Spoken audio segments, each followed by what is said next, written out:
diaplikasikan dalam kehidupan di dunia sebenar. Baiklah, untuk pengenalan, kursus kepimpinan motivasi merupakan kursus kurikulum yang bertujuan membentuk pelajar yang mempunyai ciri-ciri kepimpinan, keyakinan diri dan kemahiran insaniah yang baik.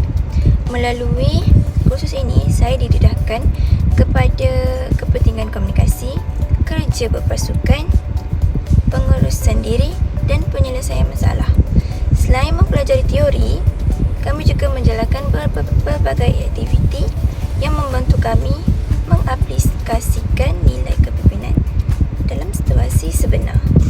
Baiklah, seterusnya, sepanjang semester ini kami terlibat dalam pelbagai aktiviti yang memberi pengalaman pembelajaran secara praktikal. Antaranya ialah perbincangan kumpulan, aktiviti lakonan, pembentangan, perancangan program dan lain-lain. Setiap aktiviti ini memberi peluang kepada saya untuk berinteraksi dengan rakan-rakan, berkongsi dan belajar bekerjasama untuk mencapai objektif yang sama. Baiklah, untuk kemahiran yang saya peroleh sepanjang kursus ini adalah kemahiran kepimpinan, komunikasi, kerja pasukan, penyelesaian masalah, pengurusan masa dan keyakinan diri. Baiklah, kemahiran ini digunakan melalui tugasan aktiviti yang memerlukan kerjasama serta komunikasi setiap ahli kumpulan. Saya juga belajar untuk mendengar pandangan orang lain dan menghormati perbezaan pendapat dan dalam membuat keputusan.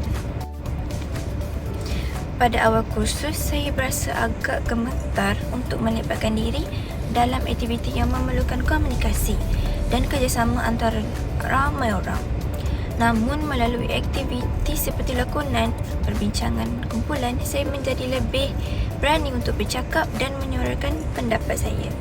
Aktiviti gotong royong pula memberi pengalaman yang menyeronokkan kerana kami dapat bekerjasama dan membantu antara satu sama lain. Pengalaman ini banyak membantu meningkatkan keyakinan diri saya.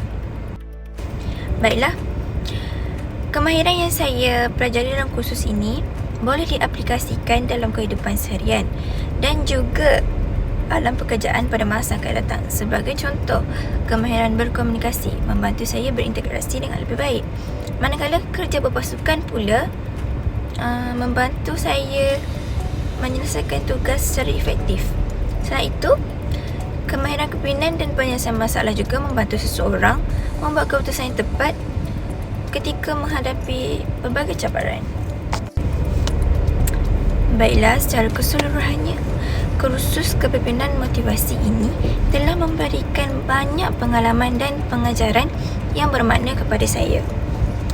Saya bukan sahaja memperoleh ilmu tentang kepimpinan dan motivasi, malah berjaya meningkatkan pelbagai kemahiran insaniah yang penting untuk masa hadapan. Saya berharap saya dapat mengaplikasikan segala ilmu pengalaman yang diperoleh dalam